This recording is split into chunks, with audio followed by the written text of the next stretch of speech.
Good morning to all my friends and family, and welcome to this episode of Jim's 5 a.m. Club.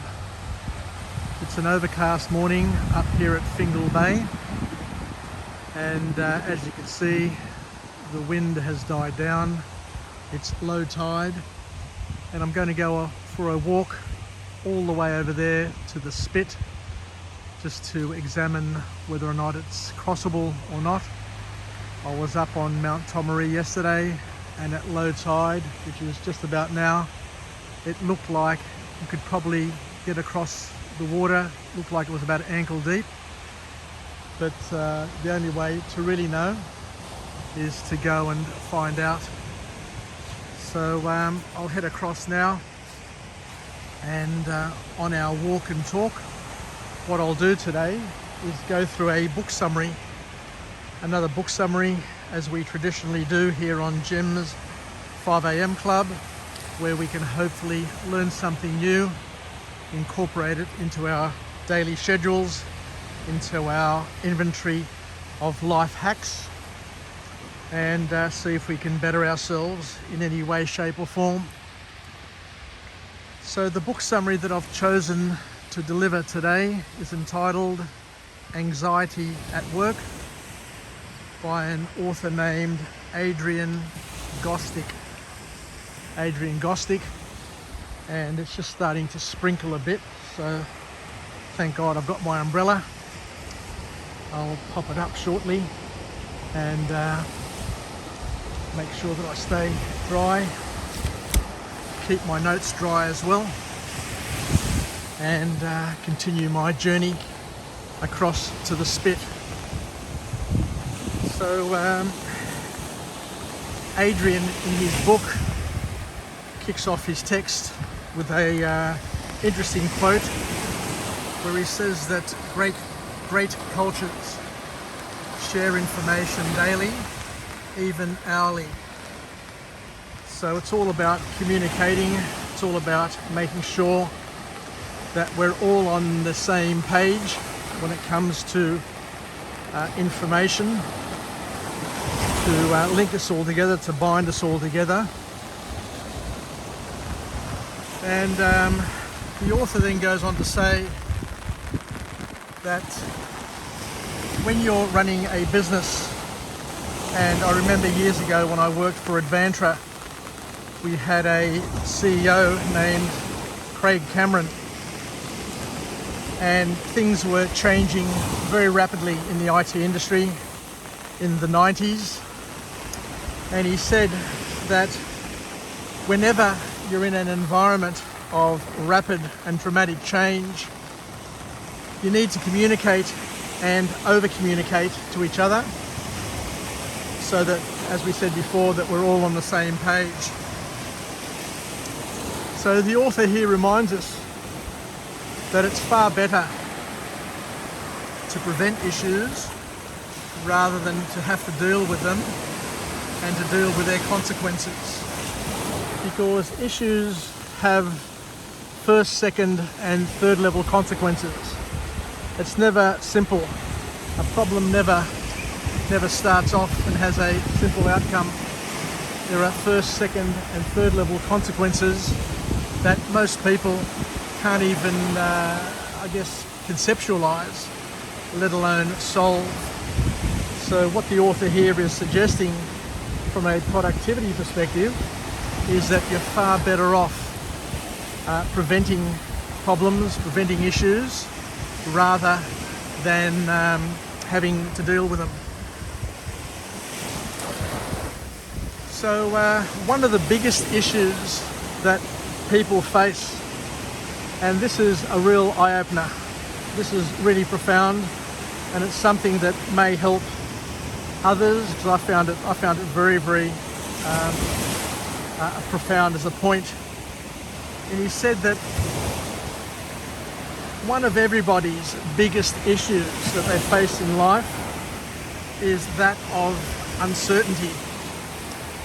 People are very uncomfortable with uncertainty, and if you're in a position as a leader as a community leader, a family leader, a business leader, wherever possible, if you can help people become more certain about their future, if you can,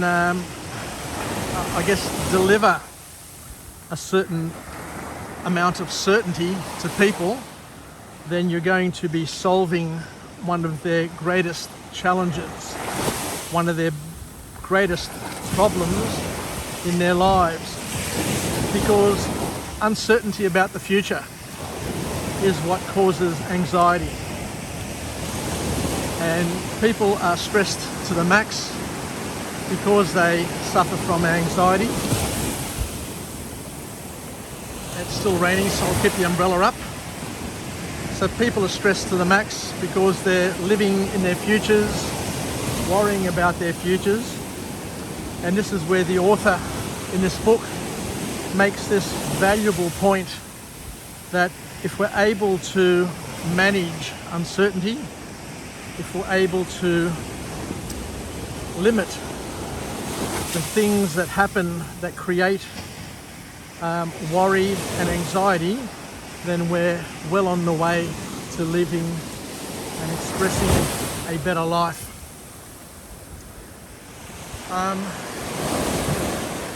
Because people at the end of the day need to be settled and challenged in a purposeful way. So, and I guess you find it, you understand this as a parent as well.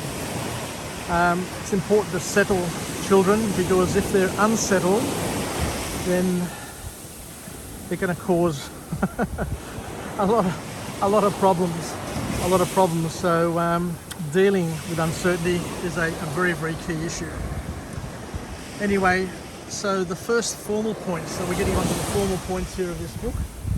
The first formal point is that each leader basically needs to foster and develop a healthy working environment by addressing and dealing with discrimination and minority rights.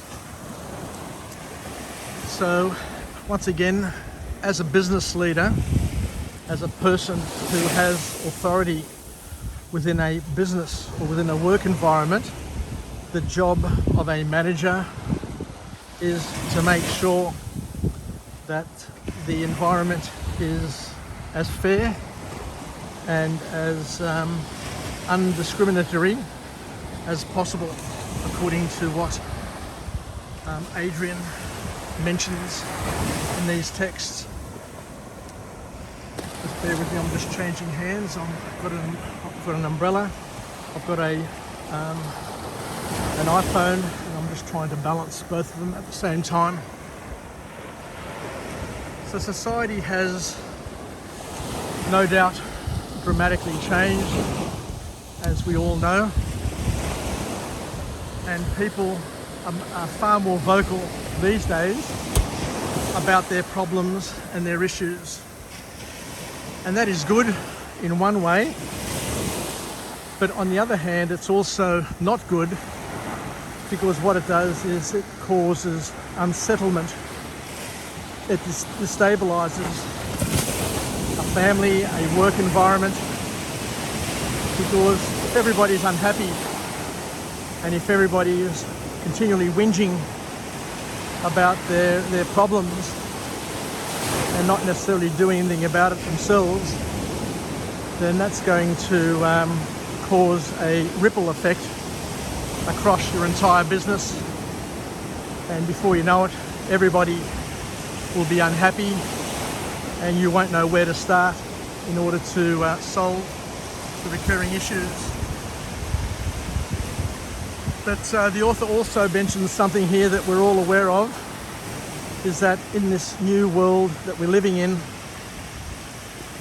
there are people who abuse this new phenomenon and feel offended at every sort of decision point along the way. So we need to, where possible, and this is the difficult thing, and this is what's causing our society to, I guess, become more disengaged. The author here says that as a business leader, you need to try and stop offence happening in the first place, which is an interesting point, because it all gets down to the team that you have around you, the respect they have for one another, the maturity that they have, and the spirit of collaboration and cooperation. So I guess you can always hire the right people from the beginning, people who are going to fit together. But by the same token, there's also a school of thought that seems to suggest that having a diversified work team, people with different views, from different backgrounds, from different cultures, with different beliefs, that you're able to come up with a better team outcome. I beg to differ, to tell you the truth, because at the end of the day, if you've got too many differences within a team, then you're going to spend far too much time debating and fighting over decisions rather than working as a team and delivering on your promises. So it's very, very interesting. I know that over the years, now you do come across people who abuse the system and use every opportunity to get offended, to shaft their teammates, shaft their managers by misinterpreting things or taking things too literally and basically not being team players. So I'll just change pages here on my notes. Stopped raining once again, so I can put my umbrella down, but I still need to carry it, which is going to be awkward.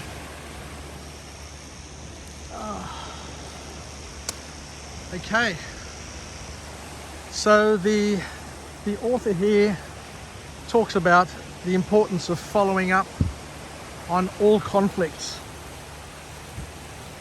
And this is a good lesson, I guess, for families. We've just been through Christmas, and Christmas is a time of year which is stressful for many families, as you've got members of the family coming together, and you know, the egos are primed at that time of year, and it is a stressful time. But what the author here is suggesting, that good leaders nip problems in the bud. They address problems, they address conflicts early in the piece and make sure that they solve them, and make people understand that within the family environment, within the business environment, yes, no, we can have differences of opinion, but once a decision is made, then we all need to line up and deliver the work without continuing the bickering. Powerful point indeed, but of course very, very difficult to implement, because all organisations are awash with egos, with politics, and even the CEO in many organisations can't control the teams and the people that he has reporting to him or her because of the egos and the BS that happens. So make workplace a place where people are free to express their identity, but by the same token, be very, very careful that we don't become overly invested in identity politics, because that in itself can bring an organisation or a team to its knees. The second formal point to come out of this text, this book, is that as a leader, we need to avoid burnout by working within our own limits and not forcing ourselves. Not everyone has the same energy level, the same energy source, or the same productivity. You know, we can't all be like the top performer in the organisation because we're all different. We've all got different skills, we've got different capabilities, we've got different motivations, we've got, as the author says, different energy levels and different abilities. So to compare one against the other, or to expect people to be like Joe or to be like Sarah, is unfair and unproductive, I guess is the best way of describing it. So we need to allow people to manage their capabilities, their energy levels, and not to continually push people to oblivion. A good manager, according to this text, to this book, is the one who doesn't overwork their teams and focuses on the health of their team members to make sure that the team is capable of continuing to work and deliver and work as one. So that is the job of a manager. A manager needs to provide the resources, needs to cover those resources and to foster those resources to enable them to continue to deliver time and time again. And that's the job of the manager. And as we said, burnout. Burnout is very real. So a top performer today could be a hopeless performer tomorrow, based on not only the challenges that they face at work, but also the many other challenges that one faces. We've all been there. You know, you've got your work commitments, you know, you've got your family commitments, you've got your parenting commitments. There are so many people that you need to keep happy as a young executive, that sooner or later, if you're not careful, you'll burn out and everything will be at risk of falling apart. The last point that the author makes in this book is that we must not fear missing out. So your fear of missing out is causing your anxiety, according to this author. So now we've all been there, once again, we've all been there. We've all worried about missing out on the promotion, or missing out on the Christmas party, or missing out on going to the event, or missing our targets. And that fear of missing out puts undue pressure on people all the time. So just looking at my notes here, younger workers are more motivated, more dynamic, but are also the ones who are most likely to leave. Let me tell you a story. At my last job, when I was working in a top tier law firm, a couple of young guns came into the team, impressed the bosses with their abilities and their commitments and their words. And my job, surprise, surprise, being the 50-something-year-old in the team, was made redundant. A few months after I left, lo and behold, I hear that not one, but both of the so-called young guns had left the business. One went to New York, back home to New York, and the other one got divorced and left to go to work in London. I was happy with my job. I could have stayed on doing that job right up until my mid-60s.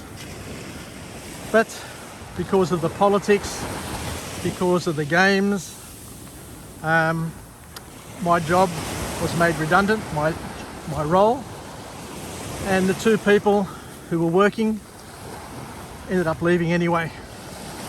So the business had to invest in a new team to learn the things that I already knew. But that's it, that's business. And I laugh now because there are skills shortages in the particular role that I was great at, but I will not be going back. So what else can we get from this book here? The author here talks about the fact that the world isn't going anywhere. It's not going to disappear and go anywhere, and not every day is going to be perfect. So you need to give yourself some time in the job. So if you're doing a job, if you're working, you need to give some time in the job. When I worked at IBM had a magnificent work program in the mid-80s, back at their peak. And each person would stay in their role for about 18 months, 2 years, and then they'd be promoted, they'd be moved on. So what was happening is that you were developing skills across your whole business. Even if it wasn't your key area of skill, you know, you'd be doing different roles so that you could learn the business back to front and become a better generalist and have an appreciation for the workings, the different machinations that the business had. So a wonderful lesson from back in the day when I worked at IBM. So what the author here is saying is that by all means, give yourself some time in the job, but don't spend too much time in your role. The world, as we said, has changed. The whole concept of career has disappeared. These days you get hired to do a job, and you'll do that job for 5, 6 years, 7 years, and before you know it, somebody else will replace you. Somebody younger, somebody cheaper, and that's the way it is. Gone are the days where you'd start at the mailroom and end up chairman of the board or chairperson of the board. So, as my friend Peter Kaliropoulos once told me, the best way to manage your career is, as soon as you get your name on your business card, start looking for your next job, because nobody's going to tap you on the shoulder, nobody's going to invite you to get promoted. They all want you to sit there, do your job, and I guess bore yourself to death before you either have to leave yourself or you're made redundant. So that's one of the last points there. So we need to stay healthy, and the last key point to come out of this book from this author is that we need to set boundaries in our professional life. Things that you're happy to do and things that you're not happy to do, and to stick by them. Corporations are big places these days, and they will continue to pressure the workers to do things, to work longer hours. You know, you'll be getting emails after hours on the weekend, and you basically don't have a chance at all to switch off. So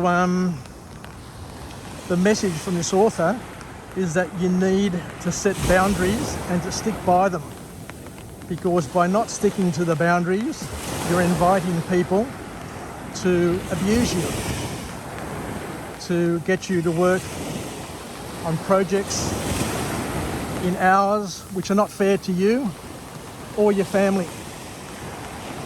So something to consider, something to think about, and something that we all need to appreciate, and as managers we need to enforce. So I think that's about it. So thank you very much for joining me on this episode of Jim's 5am Club. We're coming to the Spit. I see a few people over there at the edge of the Spit. It doesn't look from where I'm sitting or standing here or walking that you can get across to the other side. But I can see a lot of mist, a lot of sea mist this morning. So let me just go up to the top here and get another perspective. Across there you can see Mount Tomaree and Mount Yakabar, which are the entry points to Port Stephens. So it doesn't look like you can get across. As I was mentioning in another vlog, a couple of winters ago we had some massive storms come through Port Stephens, which shifted the sands at this sandbar, washed the sand away, and by washing it away meant that the crossing that you would normally enjoy at low tide was no longer available. So for a couple of years now, this area here is not crossable. People have died by trying to cross over because you've got two bodies of water washing together and causing a current, and it gets quite deep, and the movement of the water gets quite swift as well. So if you're knocked off your feet, you could go tumbling either way, and if you're not a strong swimmer or not capable in the water, you could have some a terrible outcome, I guess is one way of describing it. So here we are. We're at the we're at the Fingal Bay Spit, which joins Fingal Bay Beach to Shark Island. Shark Island has a lighthouse, and in the past I've gone across there during winter and have been able to see whales swimming across and breaching 100 metres offshore.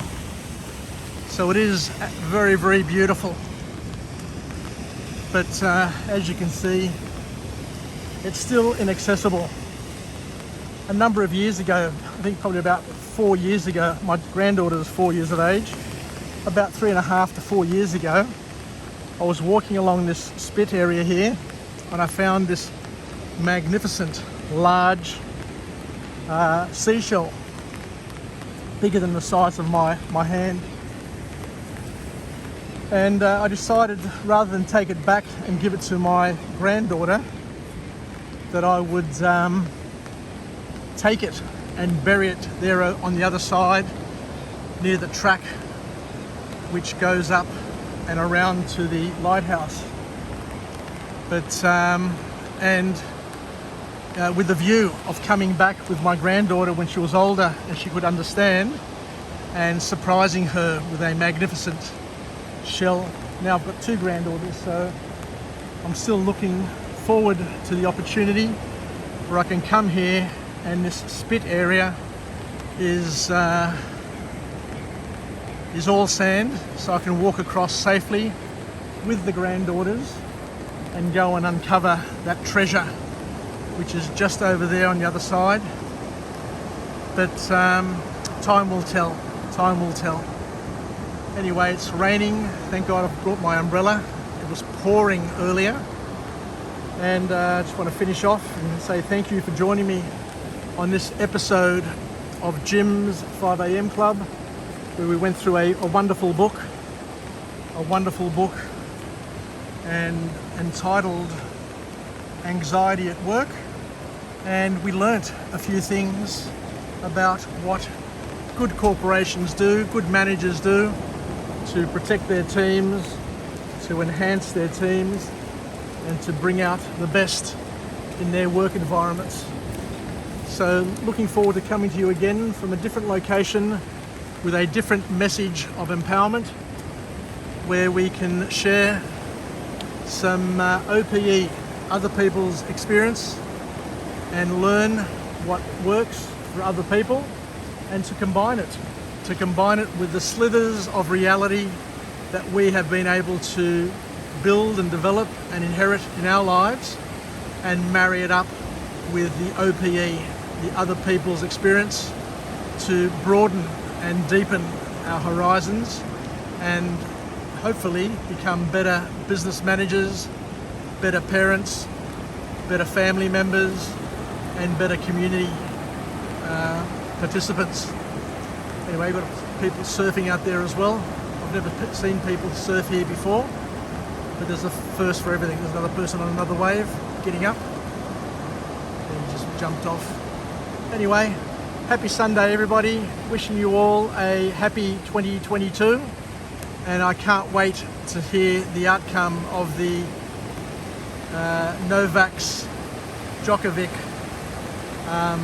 saga tomorrow. I'm kind of expecting that he's going to be sent back home. But what a saga this has been. Anyway, take care everybody. Wishing you all the best and stay safe.